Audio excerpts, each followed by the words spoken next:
Ukraina menuntut 5 miliar kompensasi bulanan dari Eropa. Pertama, Polandia meminta uang dari Uni Eropa untuk membayar biaya yang dikeluarkannya setiap hari karena banyaknya pengungsi yang diterima di tanahnya. Polandia siap menerima 144,6 juta dari dana suaka migrasi dan integrasi Komisi Eropa. Pada dasarnya Ukraina menuntut kompensasi dari Eropa untuk berperang yang telah direncanakan NATO selama beberapa dekade. Sekarang NATO nyaris secara fisik melawan Rusia selama perang dingin, tetapi tidak ada serangan benar-benar terjadi antara kedua belah pihak. Belakangan ini mereka dengan cemerlang menggunakan Ukraina untuk melakukan pekerjaan mereka, dan sekarang Ukraina semakin porak-poranda. Dalam wawancara dengan Euractiv, mantan Menteri Ekonomi Ukraina dan penasihat Presiden Volodymyr Zelensky saat ini, Timofey Malyov, menyerukan penggunaan hibah daripada pinjaman Eropa dan lembaga keuangan internasional sedang mempertimbangkan untuk meluncurkan pinjaman besar ke Ukraina dengan periode pembayaran yang panjang. Namun pinjaman semacam itu akan merugikan ekonomi Ukraina ke depan. Itulah sebabnya Kiev menuntut agar tidak diberikan pinjaman dan diberikan bantuan tunai langsung yang tidak harus dilunasi. Senin lalu, Komisi Uni Eropa mengumumkan proposal untuk meningkatkan bantuan keuangan makro ke Ukraina sebesar 9 miliar.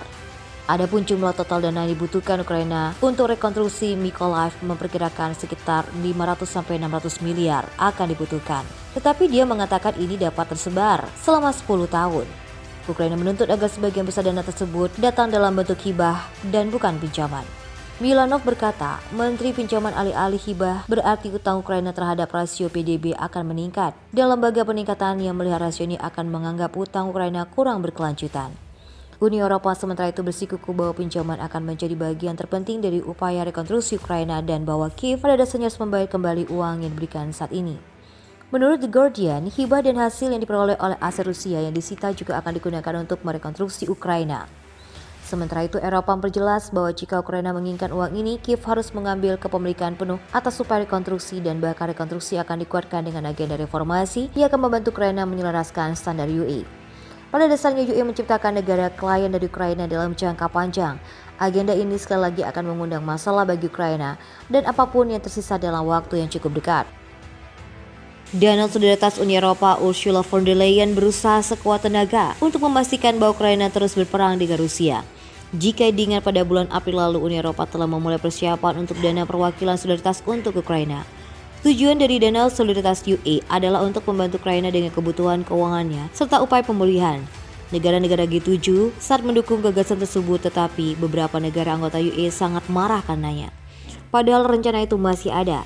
Satu negara anggota telah secara terbuka menolak inisiatif baru UE untuk membantu Ukraina, sementara yang kedua memasuki perairan panas. Keinginan Ukraina untuk terus bertahan atas perintah UE dapat mengalami blokade baru. Menurut laporan media, Hongaria telah mengumumkan bahwa Budapest tidak akan mendukung upaya Uni Eropa untuk membantu Ukraina dengan dana bersama. Menlu Negeri Peter Zijarto telah mengumumkan karena UE terus berselisih dengan Hongaria. Menurut Zijarto, Hongaria telah berbuat cukup banyak dalam mendukung Kiev secara bilateral dan akan terus melakukannya. Namun Budapest menentang setiap pengaturan yang melibatkan pembiayaan bersama dengan negara anggota UE lainnya. Dilaporkan UE telah mengusulkan paket bantuan baru senilai 18 miliar untuk Ukraina pada tahun 2023. Rencana tersebut siap untuk menggunakan anggota UE sebagai jaminan untuk mengumpulkan dana bagi Kiev. Sebuah langkah yang melibatkan perubahan aturan blok tersebut untuk membutuhkan dukungan bulat dari 27 negara anggotanya. Mengenai pertanyaan mengapa Hongaria menentang Ukraina dengan dana solidaritas UE bersama, Peter Zumito mengatakan kami telah melakukan sekali. Kami mendukung pinjaman bersama selama epidemi virus corona dan itu sudah lebih dari cukup. Hongaria sebelumnya telah mendukung keputusan UE untuk bersama-sama meningkatkan utang untuk membiayai pemulihan blok tersebut dari pandemi COVID-19. Tetapi belum menerima bagian dari dana tersebut. Inilah mengapa Hongaria pesimis akan jatuh ke tangan perangkap UE lagi. Meskipun Hongaria selalu menentang keterlibatan UE dalam perang di Ukraina dan Presiden Rusia Vladimir Putin serta Perdana Menteri Hongaria Viktor Orban dianggap sebagai teman dekat. Tetapi tanpa dukungan Hongaria, paket bantuan 18 miliar dolar yang diusulkan untuk Ukraina akan gagal terwujud. Pekan lalu puluhan ribu orang Italia berbasis melalui Roma menuntut diakhirinya pengiriman senjata ke Ukraina dan gencatan senjata. Selain itu, PM baru Italia Giorgia Meloni juga diperkirakan akan menyerah pada tekanan meningkat. Meloni adalah salah satu dari sedikit politisi Italia yang memberikan selamat kepada Presiden Rusia Vladimir Putin atas pemilihannya kembali pada tahun 2018 yang lalu. Seseorang dapat dengan mudah memahami bahwa dia menekankan pendekatannya lebih pragmatis terhadap UE. Sekarang mengingat sikap anti-Ukraina yang meningkat di Italia, Meloni akan mendapatkan alasan yang sempurna untuk menjauh dari upaya kolektif Brussels di Ukraina. Penolakan Roma dan Budapest hanya bisa menjadi pemulihan penyusun dana 18 miliar. Akan menjadi tugas yang sangat sulit bagi perselisihan internal dengan anggota dengan Brussels. Zelensky ingin Uni Eropa mengeluarkan 5 miliar dolar setiap bulan dan dana solidaritas UE yang baru ini akan ada awalnya. Namun dengan penyangkal Hungaria dan momentum pengesahan Italia, impian Zelensky untuk mempertahankan Ukraina kembali menemui jalan buntu.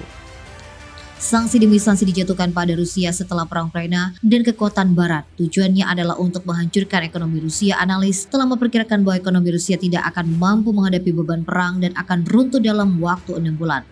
Sampai sekarang, sikap anti Rusia yang diadopsi negara-negara Eropa menghilang begitu saja. Mereka sekarang merasa nyaman dengan Rusia karena apapun yang mereka rencanakan telah gagal total menanggapi aneksasi Crimea dari Rusia pada tahun 2014. Invasinya ke Ukraina pada tahun 2022 dan kemudian aneksasi Donetsk Luhansk ke Zaporizhia Ukraina pada tahun 2022. Uni Eropa telah memberikan sanksi kepada semua orang Rusia termasuk Bank Rusia, bisnis sumber energi seperti batu bara, minyak, investasi, keuangan pabrik dan material seperti besi, baja dan kayu. Analis Barat meramalkan bahwa ekonomi Rusia akan jatuh di tengah panasnya sanksi ekonomi dan keuangan. Namun semuanya gagal dan sanksi yang sama datang untuk menggigit mereka kembali. Sanksi tidak berfungsi, Rusia selalu menemukan cara untuk bergaul dengan mereka. Tidak hanya sekali tetapi beberapa contoh telah dicatat tentang negara-negara Eropa yang menentang sanksi secara diam-diam dan terang-terangan. Negara-negara ini termasuk Prancis dan Jerman sendiri. Tingginya harga gas dan minyak ini membuat Rusia lebih mudah membiayai konflik tersebut. Menurut ekonom senior Agus Media Corvid-File, penjualan minyak mentah meningkat 41% tahun lalu. Menuntutnya 40% dan keseluruhan ekspor Rusia sendiri dan penjualan minyak yang secara signifikan berkontribusi pada pendanaan perang. Sanksi hanya melemahkan ekonomi global dan membantu Moskow dalam upaya perangnya. Akibatnya banyak negara menentang sanksi tersebut. Hungaria dan Polandia adalah dua negara yang dengan keras menentang sanksi sejak awal. Selain itu ada Swiss dan Yunani juga membantah menjatuhkan sanksi besar terhadap Rusia. 2 minggu lalu juga kami melihat perubahan signifikan sehubungan dengan sanksi yang dijatuhkan pada Moskow. Belanda membawa Uni Eropa dan secara terang-terangan menjatuhkan sanksi terhadap Rusia dan sekarang Uni Eropa mundur dari sanksi terhadap Rusia. Uni Eropa juga telah mencoba rencananya untuk mengungkapkan paket sanksi ke-9 terhadap Rusia. Putaran sanksi baru akan diberlakukan pada bulan November, tetapi UE tidak memiliki rencana untuk melakukannya sampai sekarang. Selain itu, keputusan blok untuk menunda sanksi memiliki implikasi simbolis dan langsung.